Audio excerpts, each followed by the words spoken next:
Right, well, it gives me great pleasure to present our speaker for this evening, Professor David Jones, who is uh, a long-time friend of LIVErNORTH and is an international expert on PBC, and he's written books on the subject, and he's done many papers on the subject, and he's talked about there's a lot to do with fatigue, and we've actually got a leaflet that was basically Hmm. written by him how fatigue and PBC one of the worst symptoms, and Hmm. it's one of our most popular leaflets. We've just reprinted it for the fourth time. Yeah. So that's great. And he's also done a lot of work with URSO, and he's written a book on it. And he's also looking all the time at new treatments for PBC. As you probably know, I don't want to steal his thunder, but we'll have pockets of PBC in this area, and it's one of the problems of living in God's country. So I'd like to hand you over now to Professor David Jones. You might see Marmalade's cat as well. Yeah, so I'm going to be photobombed, I think, repeatedly by a small ginger cat, but he is very friendly. He actually probably knows more about this than I do, so but he is quite cute. But It's always fascinated me. And back in the old days, cats used to sit on newspapers, didn't they? But they've adapted to the technical age by sitting on laptops and iPads now. So I just think that's cat evolution in practice. So let me just share some slides, hopefully. Okay, excellent. LIVErNORTH November, that will do.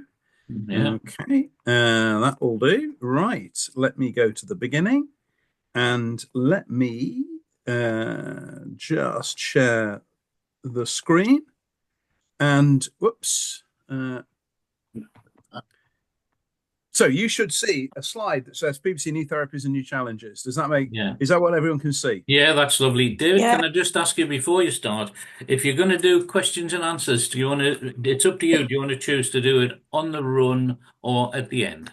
Yeah, let's do it on the run. So if people want to ask a question, just put it in the Put- chat or Or, the Q&A bit. I can see both. or put your Okay. hand up. Yeah. Yeah. Yeah, just put your hand up. So we'll Right. keep this. So don't be terrified if you saw lots of data slides. I learned a long time ago not to patronize anybody. And so what I'm going to do is show you exactly where I think we are with this disease and kind of explain it all. I first did a PBC clinic in 1991, as people will remember. And there are still people coming to see me in the clinic now who I first met in 1991. I think that's actually very important because that tells you something about how this disease can be really quite benign in people, but of course it can be a challenge and a problem. And I think I've spent my life being contrarian, if you like, by in a sense always trying to understand what we can't do so that we can do it better. I think sometimes in medicine people want to sort of stand on their laurels and assume that everything's fine and everything's good. And I've always been asking the questions about can we do more, can we do more, can we do more, with the obviously with the support of the foundation in ways that we'll talk about, as we go along. And I think we've always been questioning, and I think it would have been very easy at lots of points online to say, great, we've got treatment, we don't need to do any more. But where we sit today, we are just about to have our fifth therapy license for PBC, five therapies, which is unheard of in a rare condition like this. And I think this is the constant desire to be better than we are. And I think the next big thing is going to be symptoms, which of course makes me very happy because that's where we need to go. So we've always been focusing on how to treat the disease better, but we absolutely need to do more about how to treat the symptoms better. And again, people may not be aware, but one of the things that I've done at the hospital is we've now set up a symptoms clinic on a Monday morning. So for those of you back in the old days, remember the PBC clinic on a Monday morning. So we've gone back to that, and I do a PBC clinic on a Monday morning, exclusively really looking at fatigue and itch. And it is quite eye-opening, the problems that are still there. And I think that's focused a lot. And this is really driving new treatments for people. So I think, I've always been very lucky. The hospital has been very good at supporting us to innovate. And that's the latest of our innovations. I will also mention in dispatches, a new colleague has joined myself and Jess. That's George Mells, who was at Cambridge. Anybody who's read anything about PBC or knows anything about PBC will know George. He's absolutely delightful. He's worked in PBC with myself and everyone else in the field for many years, and he's a real asset to the liver unit in Newcastle. Very thoughtful, very caring, very interested in this. So our sort of community continues to grow. I'm not as young as I used to be. You'll have worked that out. Unless I did my first PBC clinic age 5, I'm not as young as I used to be. And so what we do need to do is make sure that as I kind of took over from Oliver and Maggie, as they kind of shuffled off the stage, so we need to think about that for the future. So George is part of that. So the future of all this in Newcastle with George and Jess and Laura Jobson, who many people will know, is very secure. And I think to me that's really important, because all of this good work has to continue. So we are right in the middle of a revolution in PBC. That's what we're going to talk about. It is changing literally on a daily basis. You will may have heard myself and John talking about our DVD. You'll know about the old version of the DVD that we did a number of years ago. And we are in the process conceptually of refilming it. COVID got in the way and the various things that went with it, but we are about to do it. It's actually probably a good thing that we haven't filmed it yet, because if we'd filmed it 3 years ago, we'd need to refilm it now because so much has changed. So I think there will be a good time next year when I think we reach a point where things aren't going to change for a little while. So it's a good time to do it. And we must allow ourselves to update it. John very kindly mentioned my book. As I always say to people, I was kind of rather like the DVD. I'm always interested in new ways of keeping people up to date. You know, people want information. And I'm also very aware that you've got to be a little bit careful with the internet. So there's good stuff on PBC, but there's kind of less good stuff. So it's a bit of a wild west out there. And I actually think people like books to be able to go back to. I'm a little old fashioned like that. And so actually during lockdown, rather than learning to play the flute and bake sourdough bread, I decided to do something I'd always meant to do, which is to write a book for PBC patients about what is PBC, basically everything I know about PBC in a book. And people were very kind to say nice things about it. I think I've autographed several copies in the clinic, which is a slightly surreal experience. Actually, the 3rd edition of it has just come out in the last couple of weeks. And you think, why from 2020 are we on the 3rd edition? Because so much changed. And so actually there is so much about the new drugs I'm going to talk about that we've covered that. So that's out there, just so if people are interested. But it's right bang up to date. Nothing in the first 2 editions was wrong. Like with the DVD, actually nothing is wrong, nothing is incorrect. It's just not right as it could be with today's knowledge. And I think, isn't it a credit to everybody in this field that we have made that progress? I have to say, a huge debt of thanks to the patients and the community with PBC in the Northeast. The Northeast is the epicenter in the world for doing trials of PBC. So we do more trials, we recruit more people into it, and the culture of it is just amazing. And none of these trials would work. So every single trial that I'm going to talk about in the data involves people from the northeast of England.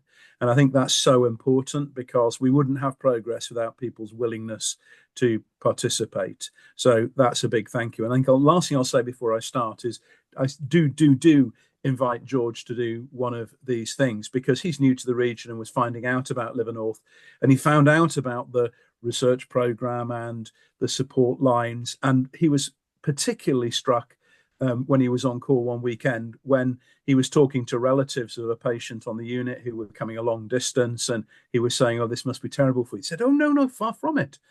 We stay in the LIVErNORTH flat." And he was absolutely blown away by that. He's not encountered that before. And this idea, and what he said, isn't it brilliant that you combine, that there's a combination of supporting people out there, funding research, but really rolled up practical help that makes a practical difference to people. So he was absolutely blown away by that, and so he should have been. So I thought I'd mention that. Okay, right to business. That's the rest won't be, that isn't the amount of talking I'll do per slide, because we'll literally be here all night. And actually the cat's gone away, so at least we'll make some progress. Right, PBC, new therapies, new challenges. Okay.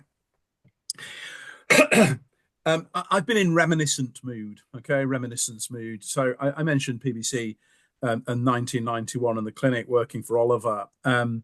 And one of the things that's quite extraordinary, I do say this whenever I talk about it, is that sometimes we kind of beat ourselves up about this change and that change and how much things work. I think it's good to take the long view.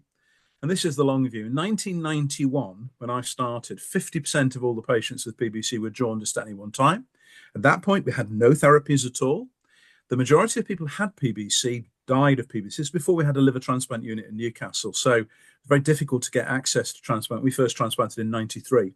So it was very difficult to get people transplanted. There are some people who went to Birmingham, but most people who had PBC would actually die of their PBC. And one figure that I absolutely always quote is the average numbers of fractures that somebody had at the time they came to transplant. The average number was 9 because of all the frailty that came with this disease. And I think many of us would remember Nancy. John and Joan will absolutely remember her. And she was absolutely bedeviled by fractures before she had actually a very successful transplant. And I think you'll remember that. And I think we forget all of this. In 2024, if you do the same thing, under 5% of people in our clinic are jaundiced. It's actually very difficult for us to find a jaundiced patient to chat about their disease to students. So it's almost completely disappeared. We have multiple therapy options and a structured approach. So now we go from one treatment to another to another. It's changed out of all recognition. PBC deaths and in fact transplants these days are very uncommon. And most people who have PBC die of something else with PBC. They don't die of PBC. So it's something people live with. And the average number of fractures when somebody comes to a transplant is now 0. And this represents many things all coming together. There is no miracle treatment, but there is just progress and an approach. And I think probably that's what we've been instrumental more than anywhere in the world, I would really say, about this incremental improvement in what we do. The area where we've been less successful is around fatigue, as John mentioned. There is a lot of progress around itch, but we are about, I think, to have real progress with fatigue, and I'll just talk about that at the end. And that really is progress that was built in Newcastle for reasons that I'll talk about, and John knows what I'm talking about, the very original work on brain imaging. So now the trials are being done that build on that, and I think we will have therapies for it, for fatigue in the near future. So before we talk about the challenges and the difficulties, I just thought it was useful to have that context. I think if most liver diseases, had this, particularly rare ones, had this level of progress in 30 years, I think they'd be very pleased. If you look at something like autoimmune hepatitis, we're still using treatments for the 1970s, and PSC has no treatment. I think it gives us a sense of where the progress has been in this disease. Oh gosh, this is what we operate to. So these are the guidelines. Again, we were involved in all of this. This is the European ones, and the UK ones, which are just being revised at the moment, are very similar to these. And this isn't designed to be complicated. This is to get doctors to do it right. We don't always succeed, as we'll talk about. But the point is, when we're seeing people in the clinic, there are 3 fundamental parts to what we're doing. The first is doing the best we can to treat PBC. So this is anything and everything we can do to stop the disease progressing to cirrhosis, because that's got to be our goal. I don't want anybody to have cirrhosis and complications or to need a transplant. So this is our number 1 goal. We'll come back to that. We also, of course, don't forget, these are people with liver disease, and so we need to make sure transplant is a very powerful tool if you need it. Most people coming for transplant in PBC in the UK these days are late presenters. They're diagnosed late, so it's too late for treatments to have an effect. So we mustn't forget the basics of treating PBC, cirrhosis treatment, referring to transplant units at the right time. It's still very important to do that.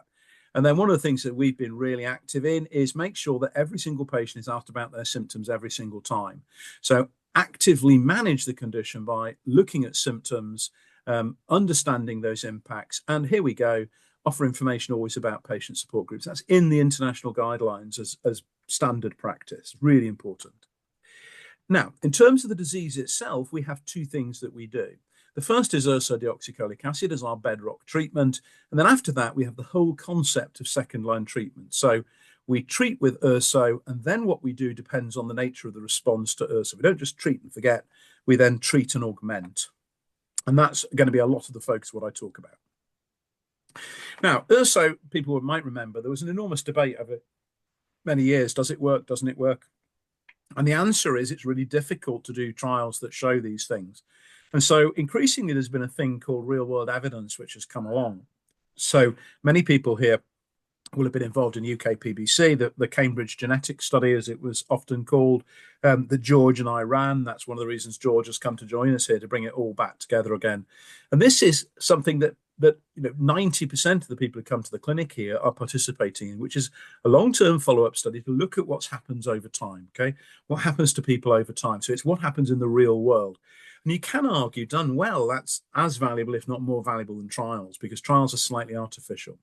So remember, we had this debate about whether URSO works or not. Is a rather unhelpful debate, I thought. But anyway, here is the real world evidence on thousands of people. This is the real world. And it was a thing called the Global PBC Study Group. That's an international community of patients. And what they looked at is whether URSO improves survival of PBC patients. So if you're on URSO, the blue lines are people on URSO, and this is how many people are still alive after a length of time. And you can see very, very clearly that being on URSO is associated with a reduced risk of death or need for a transplant. Okay, so on this basis, URSO is universally used. It's also really important. There is a smaller split here between the two doses of URSO. And so we need to use it at 13 to 15 milligrams per kilogram. And actually, it doesn't make nearly as much difference as not being on URSO to being on URSO, but you need to get the dose right. So this is why we treat everybody with 13 to 15 milligrams per kilogram of URSO, because in the real world, it clearly has an effect on survival. Okay, so that's easy. That debate, that argument has now finished, if you like. So everybody with PBC should be on URSO. When people don't respond as we would like them to, that's one of the key bits of understanding this disease now, is that there are people whose blood tests whilst being on URSO are not good enough. And I'll talk a little bit later about what we now understand by not good enough. So when people's response to URSO isn't good enough, and if I was to go to the previous slide and draw a normal population, it will be sort of over here. So there's still a little bit of increased risk even for people taking URSO. So why is that? Well, the answer is that there are winners and losers. So there are some people who respond fully to URSO and they have a completely normal lifespan. That's really important, because we can be very positive to those people about the risk for the future. Unfortunately, it's not associated with the symptoms resolving. So that's still a problem. So there are the winners, these people who respond completely to URSO. That's fine. Their risk disappears.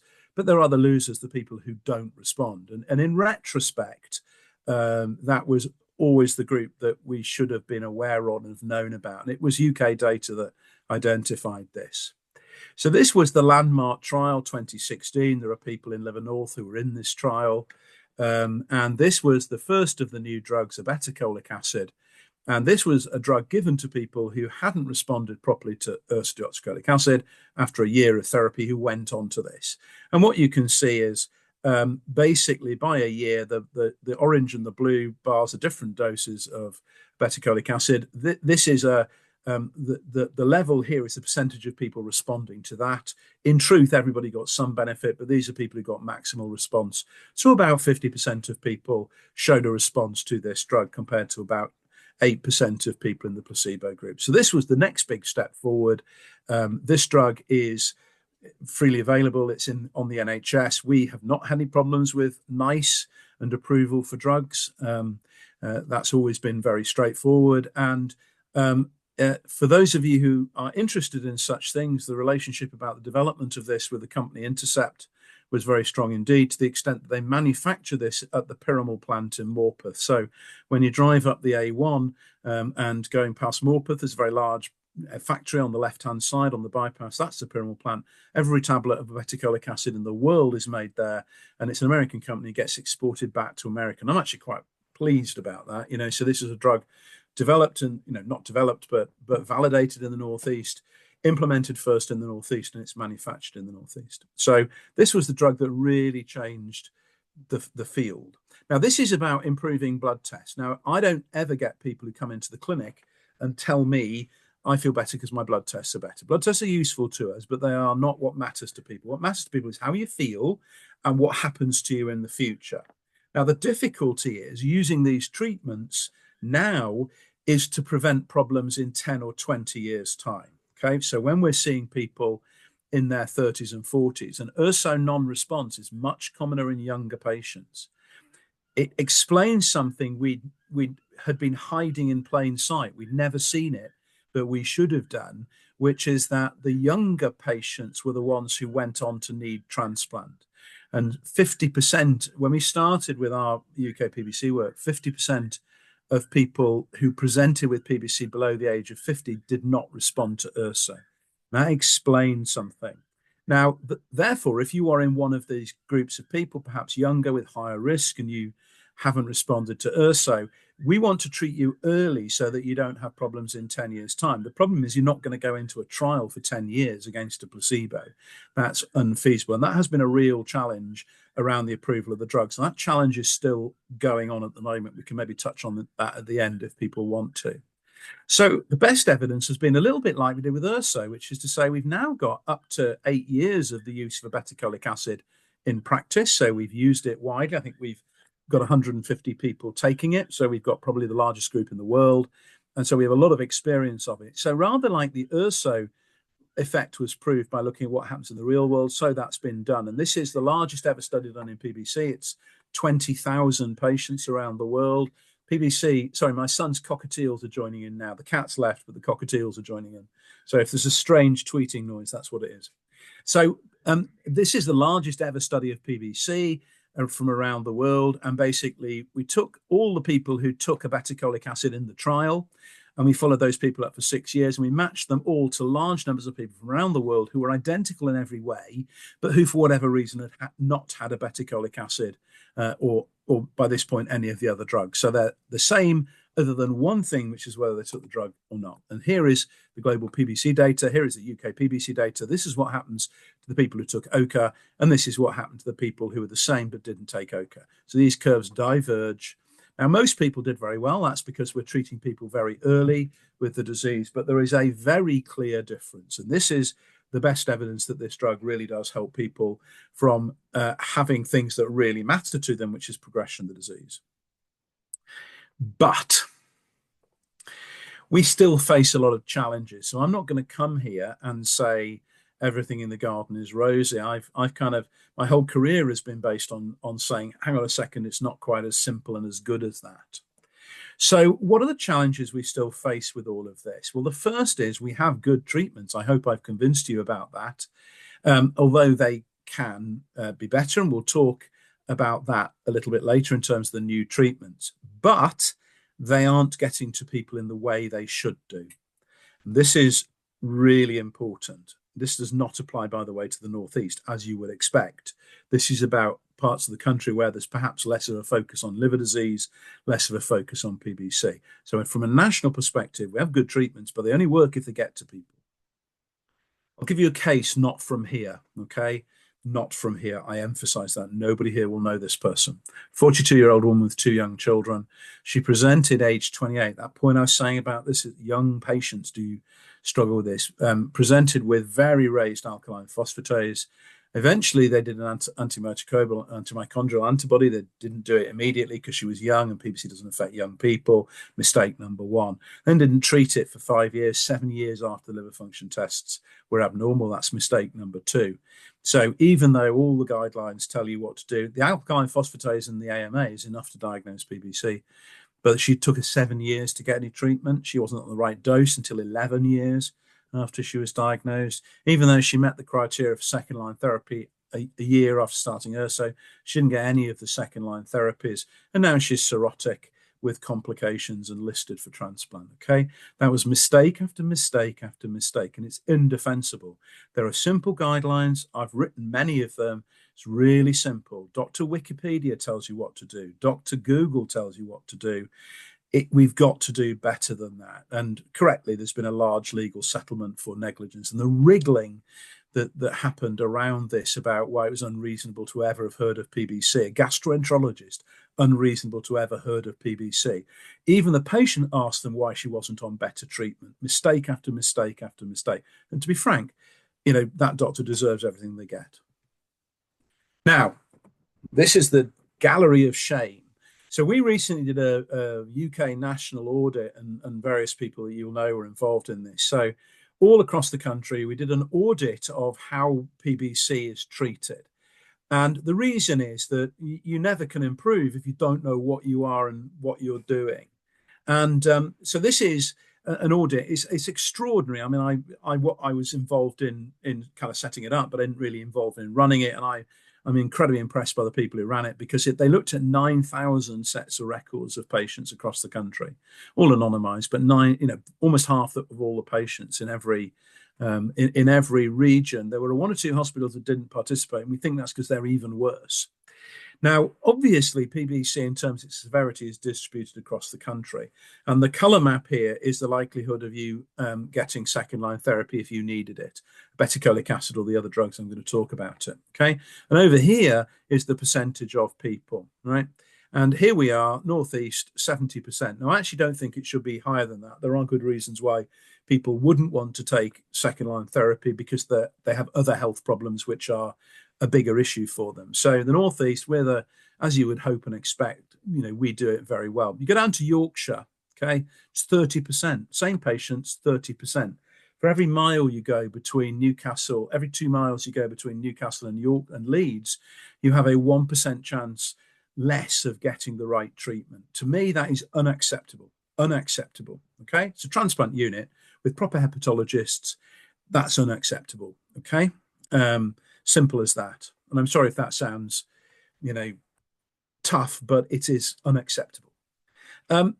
Another way of looking at this is that if you're out there in the UK right now and you have high risk blood tests with PBC, you are 6 times as likely never to have had second line therapy than you are to have had second line therapy and it's not worked. 6 times as likely. So the problem here is not the drugs not working. The problem is they're not getting to people. So we have to do something about that. It's not just that. So these are all the audit standards. At least URSO use was fine. When we started UK PBC, it was about 85%, 80 to 85%. That's a little bit higher.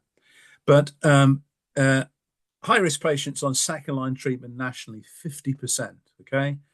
50%. It's in the guidelines. It's simple to do. Only 2/3 of people who need a liver transplant because of the severity of their disease have been discussed with the transplant unit. Okay. I mean, even basic hepatology that people ought to know how to do. If you don't know anything about PBC, you should know about how to do cirrhosis surveillance, 72%. And what I think is terrible is 40% of PBC patients in the UK last year have never been asked about their symptoms. Okay. And how are you going to treat symptoms if you never ask about them? I have to say, obviously, people here know Stuart McPherson and Jess Dyson very well. They did some very, very good work around care bundles in liver disease, which is a way of getting people to ways of communicating practice in a simple way to help people do it right. And it's been transformative for people with cirrhosis going into an A&E departments around the country. It's a really fantastic piece of work. And they've done a care bundle for PBC following on from this. And I haven't got the slide with me, but they did before and after for 11 centres that used the bundle, and absolutely all of these measures went above the 90% target. So that's what gives me hope. I think simple ways of helping people to do it right will make a big difference. Not everything we do in research is genetics and imaging and complex science. Sometimes it's really simple things that make a difference. So those care bundles seem to be very positive indeed. Of course, the worry is that it was 11 centres that were keen to take part. My worry is it's the people who don't know that they don't know. So there's work to do. Why do people not do it? This is some work done from America. I won't go through it any details, but there seems to be a lot of worry about side effects. In America, 20% of people worry about the cost. That's not an issue for us. But basically, 72% of people, nobody recorded why they didn't do it. They didn't do it, and they just didn't say why they didn't do it. So I suspect people just didn't think about it. As I said, there are reasons why you wouldn't treat people. Other problems are more pressing. But at the end of the day, you should record that in the notes. Why do I think people do it wrong? There's a historic perception that PBC is a mild disease affecting elderly women. A hepatologist said to me once that the hardest thing in a PBC clinic is the Zimmer frame. How offensive can that be?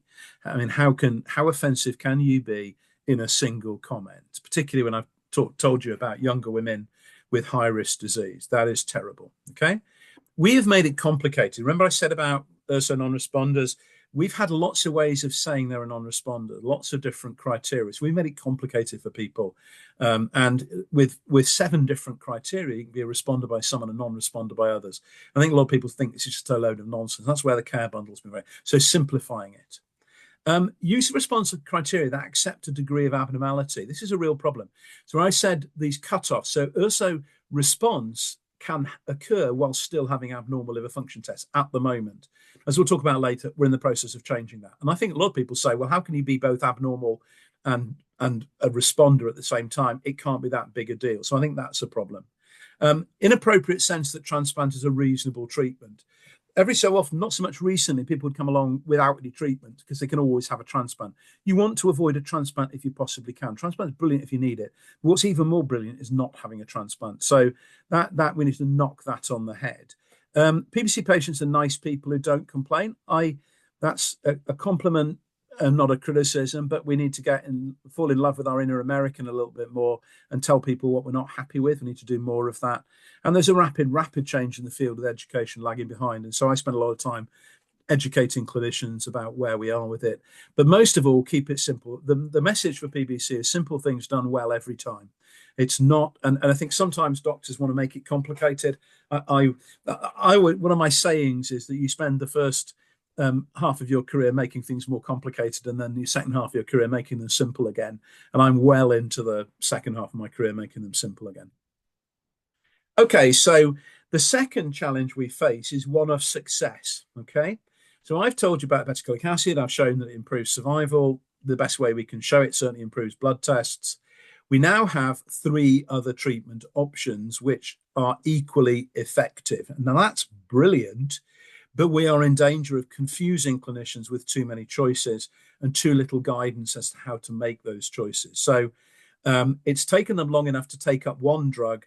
That sort of paralysis of not knowing what to do is a problem. So this is probably one of the live issues we face at the moment. Is people go, I don't know what to do. I won't do anything. So, and it's early days. I mean, LIVErNORTH is the first of these. It literally has just been NICE approved 2 weeks ago.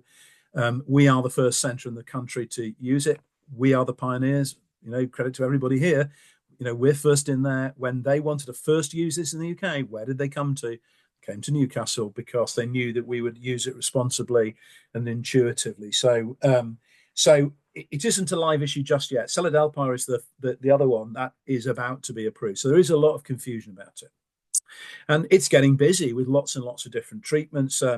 Obeticholic acid and tropifexor and cilofexor are one class of drugs. They're what's called the farnesoid X receptors. Of that, the only one that's a licensed drug is obeticholic acid. And then we've got bezafibrate, fenofibrate. Those are old drugs. Many people are on them. We use them very effectively. Maggie was a pioneer of those worldwide. And we've got people who've been on them for 20 years very effectively. So we have had additional therapies locally for a long, long time, and then LIVErNORTH and seladelpar. So we do have a lot of options. It's a good thing. For us, it's fantastic because we think very carefully through all the options. Of course, we do know in life there are people who can't tolerate treatments. I mean, I struggle with a tablet and can't tolerate is an issue. To have alternatives is very, very helpful in that setting. Okay. Even the groups of drugs that look the same, so the PPAR agonists is a family, they actually have different specificities. Okay. They actually have different modes of action. So there are probably 5 different types of drug available at the moment. And actually, one of the things we need to understand is which drug should you use in which people. So that will come with time, but it does complicate. This is the OCA data that I showed you. This is the big data for LIVErNORTH. Again, people in our clinic were involved in this, and what you see is basically data that's the same. I'm not going to go through it, and I'm not going to go through seladelpar because it's the same again. You'll get very bored. But so what you see here, after a year, 51% of people have responded, 4% of people in the placebo group. So very similar effectiveness in terms of blood test. This is really interesting. This is the change in blood test over 4 weeks. It crashes down. So these drugs work really quickly. This is a chronic disease, and yet we basically have maximum treatment in 4 weeks. It's quicker than antivirals in Hep C. It's extraordinary. And we see this in practice without doubt. And then one of the things that's really interesting is one of the limitations of the beta-cholic acid is that it can cause itch. And that's obviously a problem in PBC. It's not a universal problem with it. It's a very manageable problem. But elafibranor and seladelpar probably slightly improve itch, and they certainly don't make it any worse. And that's going to be an important way to use them. So I won't show you seladelpar data. Basically, it's all the same. Now, got different types of drugs. What do doctors like to do? They combine drugs. So if you've got two drugs working in different ways, are they additive? And the answer is they are. And so if you set a really tight threshold, so remember I said this thing about improving, is improving enough? Or should we be normalizing? If it's autoimmune hepatitis, we'll be looking for normal. So what if you aim for normal? Well, what you find is that basically a single drug will normalize the test. This is not the response rate, which allows you a little bit of abnormality. This is full response. These drugs will give you a full response in around about 5 to 15% of people. If you combine a beta-cholic acid with one of the older drugs, bezafibrate, 60%. And we remember from the Hep C days, once you got the response rate above 50%, psychologically, you're on the home straight. This is really important. And I think if you combine one of the newer PPAR drugs with a beta-cholic acid, we're going to, we're going to be up at 80%. We are heading towards cure territory. And we discussed in our clinic yesterday a young patient with really bad biochemistry on urso, a little bit of a delay somewhere else, but not too bad. Symptoms, really struggling, FibroScan that's a little bit worrying. And what our question was, what should we do to treat her? Which of the new and existing drugs? We have gone straight for the combination because this is the best way to normalize people in 2024. And this is a journey that will finish with a slightly different combination, but trust me, this is the future, okay? We don't really know how to use the drugs to their best advantage. So at the moment, we know they improve alkaline phosphatase. We have a clear feeling about what they do from our sort of clinical work. When and with what target? So what are we aiming to treat? When should we use them? And actually, what should we do about this issue about the liver blood tests? This is a really important study. This is, again, the world coming together in PBC. This is all of the big centers in the world coming together, including our own. And it looked at two things. One is the benefit of normal blood tests versus slightly abnormal. Okay. And the other is FibroScan. How does FibroScan fit into all of this? So on the left, that line is people who were non-responders to URSO based on the old criteria. Okay. So these are people who didn't respond to URSO, and as we showed before, they have a worse survival than you would like. Here's a group of people who were responders but abnormal, okay? And they have a better response, you would expect. You know that being in the response range, but that difference isn't huge. The big difference is with people who have normal blood tests, okay? Normal blood tests. So they actually are substantially better. So those are both regarded as responders. They're both responders, but this is the new sense of normal, and that's the old sense of what's acceptable. So I don't think I need to convince anybody we need to change the target. And of course, it's totally intuitive to patients. Why would you accept abnormality? It makes no sense. So increasing the next set of guidelines will say only normal is normal. Normal is the goal for therapy. The other side of the coin is FibroScan. So we're very lucky we have FibroScan in real time, and we use it regularly. It's not infallible as a test, but it's really useful. And what it does, blood tests are a little bit forward looking. They tell you how much damage is going on in the liver right now, and that's a predictor of what's going to happen in terms of scarring in the future. So they tell you what's going to happen. FibroScan tells you what's happened in the past. So they actually are additive in terms of the information. So FibroScan tells you how much scarring there is. And that tells you, with somebody you're just meeting for the first time, where are you starting from? You know, how far along is this gone at the point we embark on this treatment? And after lots of work, the normal value for a FibroScan is between about 4 and 6. You have a value because your liver has substance to it. And about 18 is cirrhosis, which we don't see at all commonly in PBC. And it turns out 10 is the magic number. Okay, above 10, you're in the range where this will progress predictably, and you need to do something about it. 4 to 6, this is great. As long as your liver blood tests are normal and you've got a FibroScan of 4 to 6, you are completely normal and will live a completely normal life. And between 4 to 6 and 10, you just need to keep an eye on it. So if you take people, what is the benefit of normal? So all of this normalizing the blood tests, how much benefit is there? Well, actually, it depends on who you are. Okay. So if you have a very low FibroScan and you're one of the older patients who tend to do very well, then normalizing adds very little. It adds 1.8 months to your life. So it might make a difference, but it's not a big deal. So you can take a deep breath and say, that's okay. If you are somebody who is younger, but has a FibroScan, that's actually a mistake. That should be below 10. FibroScan below 10, then you're an intermediate group, so normalization gives you about 6 to 7 years extra on average. That's meaningful. Okay. Sorry, 8 to 9 months. My mistake.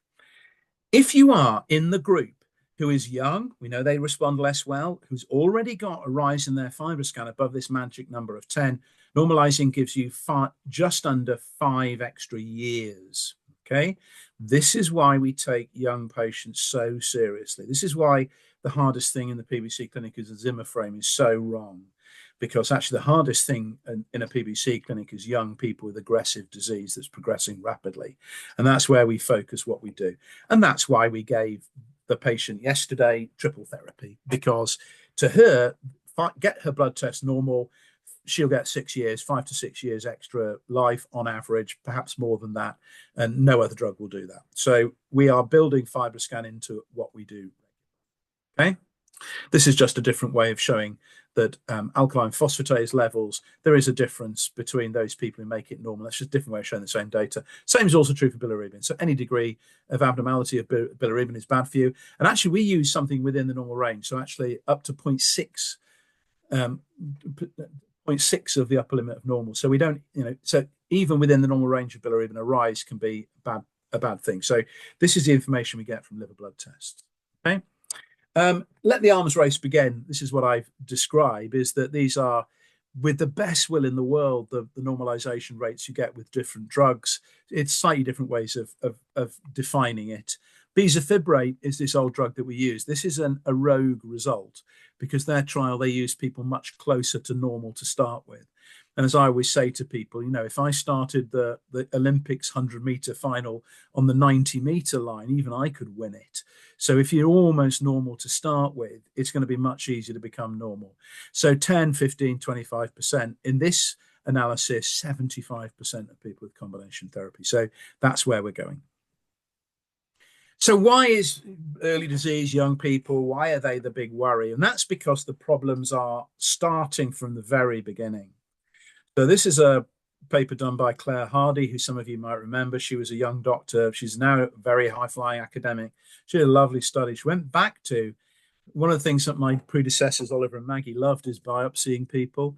And we did therefore have an archive of biopsies in people, and we knew what happened to them later down the line because they had been followed up. So we thought, what was going on in where we knew people had done really well, responded to URSO, normalized their test, etc., compared to people who did really badly. And in this setting, doing badly was not responding to URSO and then going on to need a transplant. So it's as good as it gets, as bad as it gets. Pull out their biopsies when they were diagnosed, from the days they did diagnostic biopsies, and see what's going on. The answer is, in people who did very badly, 100% of them had lost bile ducts on day one, right? The very first day that they were there in the clinic. So no point in waiting, no point in accepting intermediate levels of response. You are playing catch up from day one.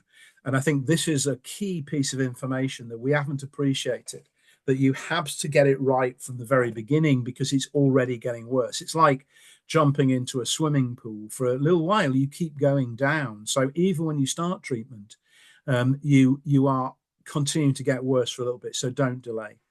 And the other interesting thing is that when you looked at the bile ducts in these things, you had a marker called P21. And this is a marker of senescence in cells. So cells can die by falling apart, that's necrosis. They can fold in on themselves, that's apoptosis. But they can have a living death, which is called senescence. They become zombie cells. They cease to function, they cease to do things, but they remain alive. And interestingly, in the high-risk PBC people who were losing their bile ducts, they were losing them because the cells had turned into this zombie state, okay? And actually, these were the transplant removed livers in the same people, and between diagnosis and transplant, not a jot of difference had been made to this process. It had simply progressed all the way through.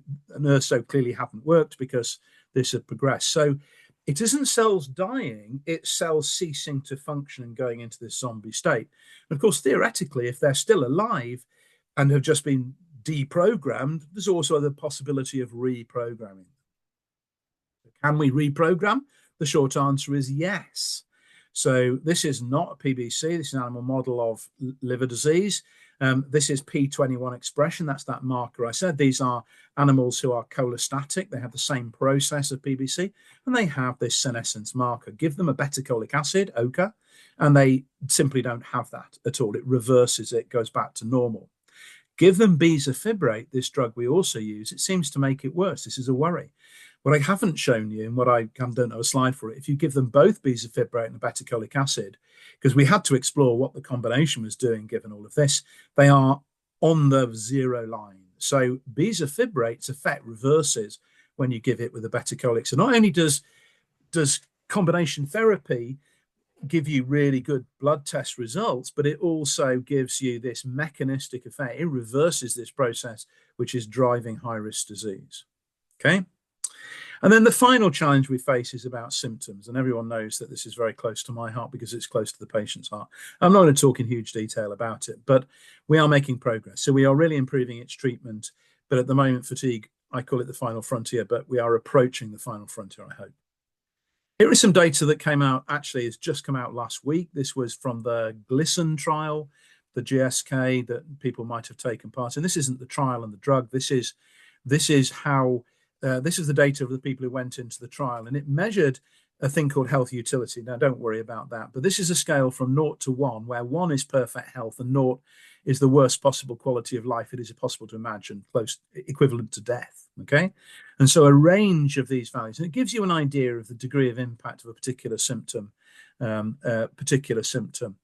what I've put here is PBC compared to other diseases, and look at this down here. Patients with PBC and severe itch have a quality of life only just better than severe Parkinson's disease and worse than end-stage renal disease on dialysis, pulmonary fibrosis, and heart failure. And I don't think clinicians have understood this enough. This is a truly horrible symptom and it warrants treatment. If you look at in terms of the effect of the drug, which is, this isn't what this paper is about. If you look at, this is that these values plotted from 0 to 1, and the red stars at the beginning and the green triangles are at the end. And what you can see is that you've got very, very low quality of life and high itch scores at the beginning. And at the end, look up here. You've got much higher quality of life and much lower itch scores. This drug really works. It's going to be the first modern era drug for treating itch. It's just passed its final trial last week. You'll hear more about that shortly. This is, again, made in Newcastle. Vinod and myself, with Stuart Kendrick, who you remember drove this whole program forward at the beginning. Many, many people from the Northeast were involved in the early trials of this. This is a major breakthrough. This is the first proper itch therapy in PBC. And this will be able to get to grips with this truly horrible state. And this is just a different way of showing the data. And this is the placebo group. So you do see improvements in trials with placebo, that's inevitable, but these are the impacts of the drug itself. And these are substantial improvements. So watch this space.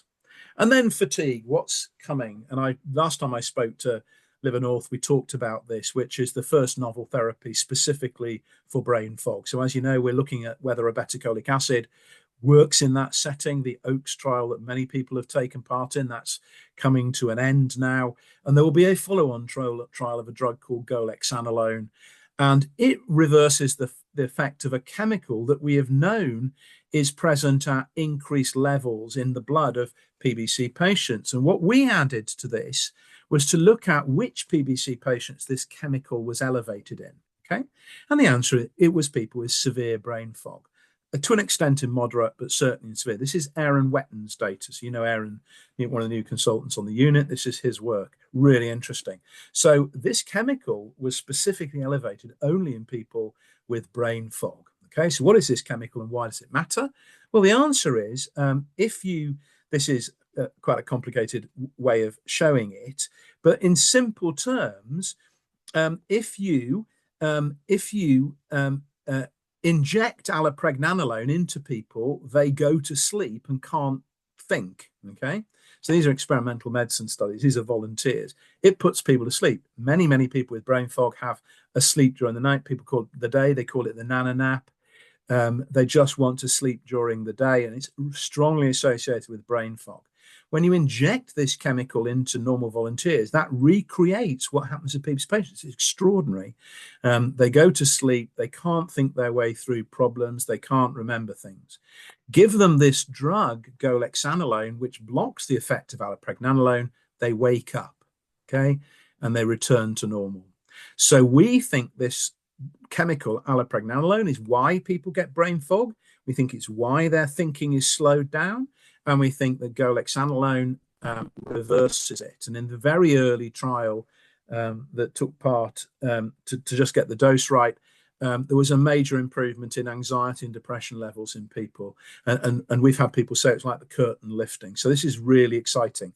This trial is open right now. Okay, this trial is open right now. So we are busy approaching anyone we think you might be interested in this. But if you have brain fog and are interested in this, then get in touch with Kath or one of the research nurses, because I personally think this is the most exciting thing we have ever worked on. And as John and Joan and everyone knows, we've been involved in a lot of stuff over the years. But this, I think, is the real deal. And I think this will be the specific treatment for fatigue. Dave, can I ask Yeah. you what the definition of brain fog is? Is it HE or something? Or is it something else? No. So it's on the PBC. So we use the term brain fog because that's what patients describe. So this is not in cirrhotic people. So it's not in encephalopathy, but it has some features that are like it. So it's captured on the PBC-40 measure, which you know about, and it's the cognitive domain. So it's the cognitive symptoms domain that are cut off. So we talk about brain fog because that's the way people describe it. And it's problems of concentration, it's problems of short-term memory, being able to process information. So it's that problem set, strongly associated with daytime sleepiness. So I'm feeling that we've been too serious. So I have two conclusion slides, and I thought I would go to great men. Apologies for being sexist, but I thought two great people who've given us great quotes that I think tell us exactly where we are with PBC. So the first is Winston. Now this is not the end. It's not even the beginning of the end, but it is perhaps the end of the beginning. We are approaching, I think, the end game in all of this because we have the whole framework to do it. But there's an even greater person than Winston, and that's Eric Morecambe, playing all the right notes, just not in the right order. And I think that's where we are. I actually think we now know of all the treatments we ever need in PBC, but we just don't quite know how to use them and to get everybody else to use them. So the challenge is still there, but it will be getting there. So I hope that was vaguely interesting, and I've just about on time. And Garfield Marmalade hasn't joined in. We've got a question from Yvonne. You'll have to unmute, Yvonne. Yeah, thanks very much, John. I've got a couple of actually, I could have a million questions there, actually. But, sorry about that. But I've two major ones, which I'll try and wrap up together. So, Professor Jones, you saw me just personally, you saw me 14 years ago. I'm actually one of Prof Anstey's patients. Yeah. And he batted me over to you because I was experiencing fatigue. Yeah. Big style. I was actually, at the time I was a serving primary school head teacher, and it was causing me so much bother that I had to leave work on early retirement because of the way. So how I described it, those issues will be very live to you then. Well, my question is then in that case, because one of the things this is the question that's rolled up. That why is it? You see, Professor Newton had a fatigue clinic in Newcastle, and I understand um, perhaps why it hasn't continued. I'm guessing it's something to do with money and etc. etc. I know Professor Newton has retired. However, the fatigue clinic that she ran was not specifically for liver disease patients. Yeah, correct. And as well as the fatigue, and this is something that's really hit me just recently, as perhaps I've got a bit older, but I'm a little bit further down the line in terms of my disease. So, when I had my daughter, my first daughter, 40 years ago, I was 5'7". Yeah. I now measure 5'4". Yeah. And I now have 2 fractures in my spine. Yeah. And I always thought that I was really good because, I thought, well, I've got other things wrong with me, but my back's great, my heart's fine. And I was really sort of proud of that. Now, this has hit me like a ton of bricks because the frailty and the sort of the pain and the that comes with that you mentioned there. But I haven't got PBC, but I have got a liver disease. Um, I think what I'm trying to say is that all of and this might be naive, I'm sure it is very naive, but what you're offering, would it not be benefiting other liver disease patients, i.e. me in a cirrhotic stage with a different type of liver disease? Yeah. So a couple of things there which are important. So the first is that you're right. So Julia and I used to work together a lot, and an idea that came along was that this isn't unique to PBC. It isn't even unique to liver disease. You have to think of chronic fatigue syndrome and latterly long COVID, that many of the features around blood pressure regulation and sleep disturbance and things are common across things. And actually, if you apply the PBC-40 to other diseases, it's equally valid. And so the key thing is, it's what's the cause? The analogy I always use, it's about, chucking a stone in the pond. Is it the splash or is it the ripple you're looking at? So we tend to always think that it's the splash, it's the disease, but a lot of this is the ripple, it's the consequences of what's going on and common pathways. Now, we certainly see itch in lots of other liver diseases. We see patients with itch. An itch in other liver diseases is identical to PBC itch, and we treat it in an identical way, which it really supports that idea that actually there are common things going on here. And I absolutely agree that the same is true for brain fog. And I think it's not lost on the people developing these drugs that this is not just about PBC. And I think maybe some of the other liver disease areas have been less focused on symptoms. I mean, it's been our interest for a long time. I think hepatologists historically have over-focused on the complications of cirrhosis. I think that's very important. Of course, it is if you have those things, but there is a sort of wide world out there. So I think you're right. So Julia, Professor Newton's clinic, it was because she retired. It's very much something she drove. And I agree with you, it's a real loss. We run on a Monday clinic and Monday morning, a liver disease version of all of that. And so, and we also have some structured ways to approach it. We have a thing called My 3 Steps that I didn't have time to talk about today, which is a way to approach fatigue and understand the things that go to it, really looking at all these generalized things. So actually, Kath, could you let Yvonne have a pack for My 3 Steps to read the leaflets and sort of psychologically cross out the PBC? This is generic, but it's about why people get fatigued and the things that you can do. So have a little look at it, and then, we'd be happy to talk through it. But we've developed this pack to help people work out the things that are affected by. Cirrhosis makes it slightly more, but other factors. We haven't really talked about cirrhosis very much, and the fractures are obviously, everybody with liver disease, is at risk of osteoporosis and things. But your basic point, I think, is absolutely correct, that this is not unique to PBC. It is something about the processes, and the whole point about allopregnanolone and goexanolone. So goexanolone is not a PBC treatment. It is a brain fog treatment. We are only doing the trial in PBC because we've got a handle on it and the tools, and it's easy to do. But it is not a PBC treatment. It is a symptom treatment. So I think that's the light at the end of the tunnel. Yvonne, I'll get your details and send you one through the post. If I can't find them, I'll get them from John, if that's all right. Yeah, absolutely. Yeah. Maybe actually, I mean, if people can cope with another talk, maybe we should do, Kath and I, we should do one on my 3 steps for the, across liver. We should maybe do that. Sounds great. Yeah. Yes. Can we book in then, John and Linda, for that? We'd love to. Yeah. Because it's very much Kath and my baby. They're nicely published. We got some money from one of the companies to print them nicely, so they're very nicely done.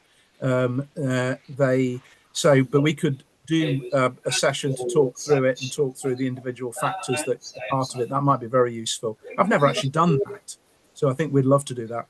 Kath?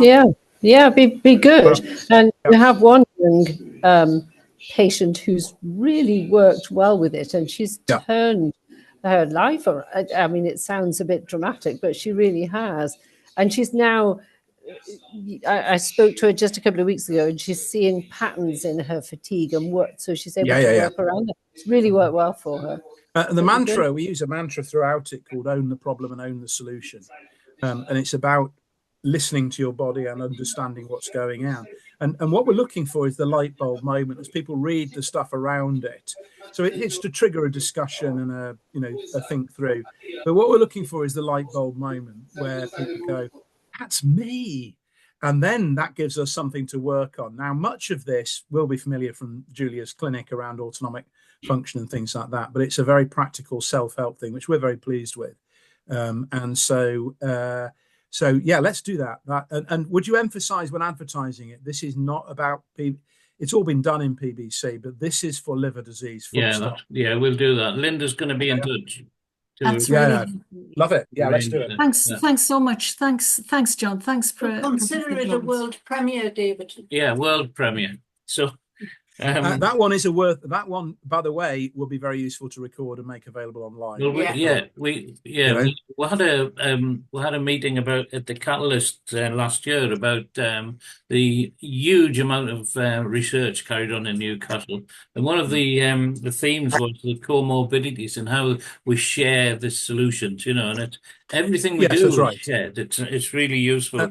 I think what characterizes what we've all done is that what we do ranges from mouse biology to understand the process to self-help manuals and clinical trials. I mean, it is the diversity of it all. And I think we've got a lot of people who think broadly, and I think that's really good. Yeah. Too many people in our world medically think in narrow ways, that they only think of specific things. And I think, have always had a broad world view. This is why you'll love George, because he is an out-of-the-box thinker, so you must get him along too. We'll have to get in touch with him, yes.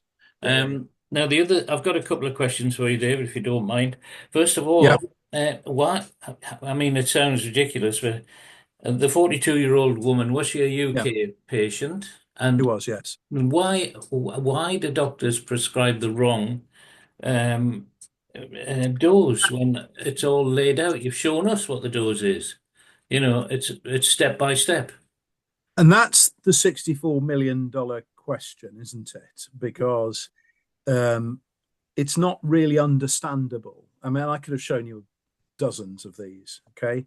And it happens in our region, so it happens within a small number of miles of our centre. And again, you think, well, if you've got somebody who's very complicated and you've got, we're not the most inaccessible people you've ever come across. I mean, we'll talk to anybody any day about all of this because it's part of what we do. So we don't make it difficult. And, people can ring me or ping us an email or Kath an email. And, Kath speaks to specialist nurses all over the country. So we make it very accessible, George and Palak and all of those around the country. So I don't know. So I'd like to think that people don't wake up in the morning deciding to do it wrong. I mean, I can't imagine that's true, but I think that they just either don't know or don't care. And I think there's an element of not knowing, but I worry there's an element of not caring. Yeah. This doesn't matter. And I think that always worries me. It's not a proper liver disease like Hep C or, alcohol-related liver disease. And I think that's a real shame, because this can blight people's lives and we can make such a difference. But, the best therapy in the world, if it stays in the pharmacy and doesn't get to you, is not going to help you. That's So right. I think you've got to say also, though, all things like that are backwards looking. So, the approach, OCA came along in 2016. The international guidelines that made its use very clear were 2017 and 2018. So you can't blame people for things that happened before we knew what we know now. But after that point, it's not really. And I think one of the reasons I don't, like all doctors, I feel very uncomfortable about lawyers. No disrespect, Linda. Lawyers getting involved in medicine, but sometimes people have to learn, and have to learn, and things like that are just indefensible. And it's not, people say, honest mistake of people who are very busy, blah blah blah blah blah. Well, that's no consolation to you if it's you or a member of your family. But as I'm sure Linda will agree, what happens in these situations is mistake after mistake after mistake. This is not a simple error done by somebody as a one-off. It is repeated mistakes with the patient themselves pointing the mistakes out. And then it's the arrogance of doctors not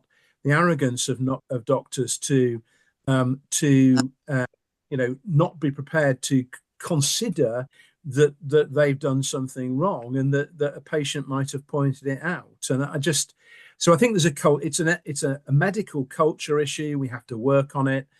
I think the spread of specialist nurses is very valuable in this regard. I think there's an arrogance to a lot of doctors that, the doctor is God. I can say these things. I'm a doctor, not God, by the way. So it's, I think it's a combination of lack of knowledge and lack of caring. And I hope it's more lack of knowledge. I fear it's more lack of caring. And we just have to bang on and on and on about it. It is getting better. And as I say, the single thing with the greatest hope is the care bundle improving this in a relatively short period of time. And that is a really simple, all credit to Stuart and his colleagues. This is really clever. And it's a really simple way of helping people to do it right. If you have a care bundle in front of you and you do it wrong, then you get everything that gets thrown at you, to be honest. Hang on, Joan's got a question for you. I think you hit the nail on the head before when you mentioned being simple and what we say and what have you. Yesterday, I was discussing an information sheet that I'd reviewed, and it's really interesting because HRA and NIHR go on about, plain English and how important it is. And the part of the patient information sheet, which was a lot of gobbledygook, was supplied by HRA. Yes. We're criticising what's being said because it's not plain English, and they're saying use plain English and they don't do it themselves. So, correct. It comes back to it's the medical profession that need to change. Yes. I mean, from your the work, the fantastic work you do around supporting research and trials and involvement in all of that. Most plain English summaries are nothing of the sort. That's true. They are plain English for an AI computer, not for a human being. Yeah, we often see that actually. Two patient information sheets say exactly the same thing. They've only changed the name of the disease. Oh yeah, I couldn't agree more. And I think the message, I was only slightly joking about, you make the first half of your career making it more complicated and the second half making it simpler. The art of this is making it really simple. And I think we in the field with our multiple response criteria and things have contributed to it being more complicated and problems arising. So, we should have only had one set of criteria in the guidelines, and then we should have ordered it afterwards to see if it was the right one. So we're working on all of these things, and I think it's a mission to simplify and explain. I'm sure you are. Go on, Joe. I was just going to say it's reassuring to know that you recognise the problem. Oh yeah. I mean, the audit's really important. It's scared a lot of people. I have to say, once it was published, we had a significant uptick in referrals. So I suspect that a lot of hospitals realised that they were out of their depth very quickly. They all got their figures back, okay, anonymised. So they had their numbers, and we showed them where they were in the national ranking. And after that, a lot of them referred on correctly their younger, higher risk patients. So that's the other side of audit, is that it can shock people, and it shocks them into doing something about it. So, we had this real rush of referrals, and, an actual real reduction in our average patient age because of this thing of younger patients being more complicated and more high risk. We would see any patient at any time from anywhere in the country. That's no hesitation at all, but they have to be able to come, and talk to us. I mean, and of course, the other thing with COVID and online consultations and phone consultations. I mean, we always like to meet people first time for sure in the clinic. I think that's really important for establishing relationships. But in our world, it really is the talking and the blood tests are the key thing. And so we rarely, examination rarely shows us anything useful. We rarely do it. So it is actually possible to do a lot, online for us. I still prefer, and we offer people, basically to play it however they want. So we have a lot of people, we take to people on the Monday, because it's about quality of life, the Monday clinic. And so people, we offer them, they can come and see us in person, they can speak on the phone, or they can have a standard booking. And if they want to phone in on the day, then they just let us know. So we're fully flexible on that. And I think a lot of the, phone consultation thing, people pushing back at that is because they were being told they had to do it. Actually, if you're given the option of it, we've got some people in Barrow and Furness and things, and actually they think, well, that's quite useful. Get your bloods done locally, have a nice phone call, with somebody but I still wouldn't like to do that for the first visit, because there's a feel and there's a relationship build, and there's also a bit of feel looking at people and just getting a sense of what's going on. Yeah. I think people also say, well, I've got two people with hands up. I've got Alf and Yvonne. I think Alf was trying earlier. So John, I'm going to have to go after these two. I'm being gesticulated. Okay. Well, also, is there anything we can do? But let's have Alf first. Right. It was me, John. Oh, Liz, right. And me, sorry. Yeah, just if I would be interested in the trial. If, for the fatigue. Yeah, the fatigue, the new one. So, okay, Kath, have you got a note of that? Yes, I have. I know, Elizabeth. Liz Perfect. Bennett, very good. Thank you. Yeah. Perfect. And then Alf. Could I say, what a good news week it's been listening to this. Looking at the information which was provided from 1991 right through the present day, I've been part and parcel of this. I've seen how my mother-in-law actually died of PBC, how my wife indeed contracted it, and 15 years down the road, she's still 15 years down the road, she's still here. So thank goodness for us living in the northeast of England, because the treatment is absolutely wonderful. Thank you. Well, you're very kind, and it's a lot of people that have done it. I mean, including LIVErNORTH, of course. But it is this absolute focus on always making it better, and it's never saying what we're doing now is good enough. It is never good enough. And if it ever gets to the point where nobody ever goes into hospital, nobody has any symptoms, nobody ever needs a transplant, and they do it with a cheap and simple and well-tolerated therapy that you can give people a year's supply, then we've done it. But then we'll have to make sure everyone gets diagnosed. So it's just the nature of the challenge changes as you make progress. The challenge, and you've just got to flex what you do around it. Make sure, I mean, one of the things we train with fellows is always make sure you answer the actual question somebody's asked you in the clinic. Yeah. So that's one of the big thing with is people go in with symptoms and they're told the liver function test's really good, and off they go. And they say, we haven't talked about my symptoms. And so we have to adjust what we look at around what the problems are now, not just refocusing on the problems as we formerly understood them. But, we do a lot of education. I mean, the part of the reason why the future is very promising is that there are people that I've trained in every liver unit in the country now. So, that just shows I've been around a lot. But, there are people out there who've kind of, seen the way we do things. And Kath does similar work with the research, with the clinical specialist nurses around the piece. And I think we can share best practice. We are lucky because we have immense support from the trust to be able to do this really specialized work. And I think that I said that to Michael Wright yesterday, actually, is that, the challenges of setting up new things, and yet, we could just set up a fatigue clinic. And I remember going to him, and the directors and say, I'd like to do a fatigue clinic, symptoms clinic. And they said, oh, that sounds like a good idea. Why don't you? And, that would not be the case in many trusts. I think credit where credit is due about that. That's right. So Yvonne now? Very quickly, John, just a practical thing. I've put for Kath, I've put my email and my mobile number in the chat for you. Okay. And the other thing is, Prof Jones, sorry about this, putting you on the spot. Is your clinic on a Monday purely for PBC patients, or is it? No, it's largely for PBC, but it is essentially around symptoms within this. Thanks, thank you. I think, as I said, I think we have a certain capacity, and so therefore,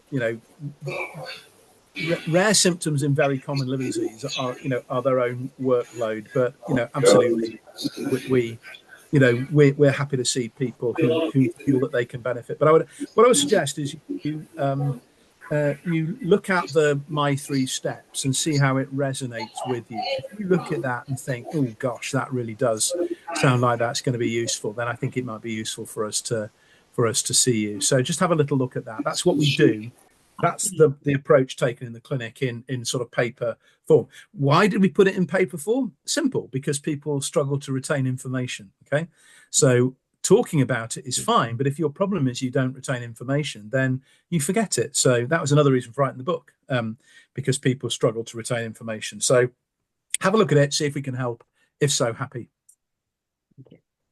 Brilliant. Thank you so much, David. Another entertaining talk. You should be on the stage. You're absolutely brilliant. Glad I haven't done one of these for a while, and I loved. I mean, I absolutely love doing this because I absolutely believe communicating about this. Well, that's lovely, and do let us know if there's anything we can do. I mean, what about a leaflet educating GPs and doctors and things? Anything like that? Yeah. So the problem I think with that is that it's knowing to read it. I think what might be really interesting is that we are just thinking through how we can disseminate My 3 Steps. So we get them printed up. So if you would like to take on, making that available, we can write something for the LIVErNORTH News, and then if you would be interested in that, maybe, Kath, could you send John and Joan a pack as well?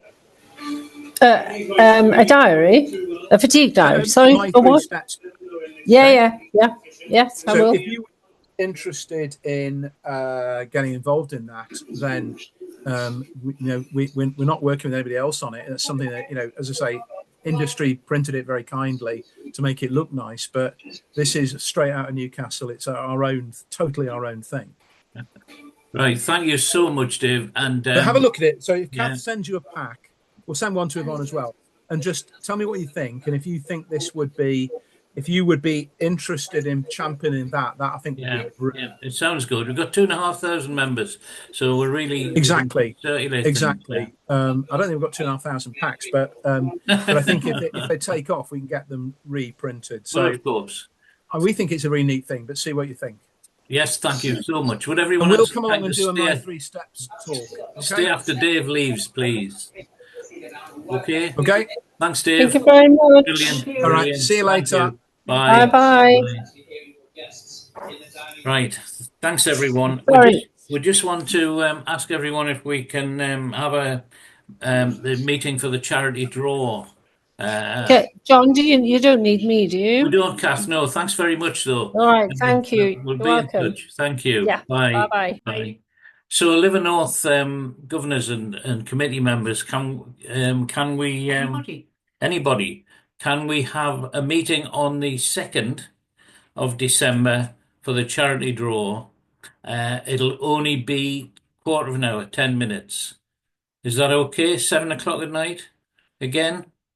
It's just for witnesses, that's all, really. Just people to witness the draw. Otherwise, we might win everything. Yes. So My apologies, I'll be away, John. I'm in Madeira on the 2nd, but I could try and join online if yeah, on it's only going to be an online thing. If people When can the just second, the did you? 2nd, yes, 7 o'clock at night. It doesn't matter if everybody doesn't turn up. We Yeah, just need I some can do it. witnesses. Would that be okay? I'll send you Yeah. the email links Mm. for joining. Thank you so much, everyone. What a great Mm. talk from Thank David. you. Okay. Thank you. Night, night. Night. Bye.